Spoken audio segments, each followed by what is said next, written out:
All right, we're going to talk a little bit more about Steve. We worked in this, like I said, this nursing facility, and there was this little old lady. You know, she had no life. Nobody ever came to see her. And at one point in time, this was a very wealthy lady. She had owned jewelry stores, several of them, but nobody ever came to see her.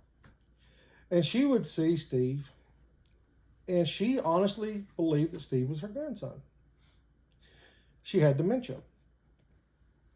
And so this poor lady would come in there, or she'd be sitting there, and Steve would walk by. And I noticed several times that she would say, "Oh, Steve, that's my grandson." She'd be telling everybody how proud she was of her grandson and how happy she was to see her grandson. Well, Steve wanted no part of that.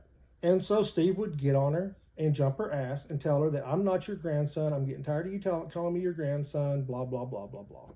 And he would do this, and it really upset me because this is a little old lady that's lonely. She has, no life really, as you can imagine, being in a nursing facility.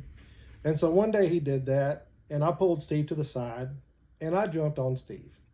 And I said, "Steve, you have to understand that this woman sees you, and she gets pride and joy thinking that you're her grandson. Whether you are or you're not her grandson, you will start responding to her as if you are her grandson." And Steve didn't like that. And I told Steve he had no choice.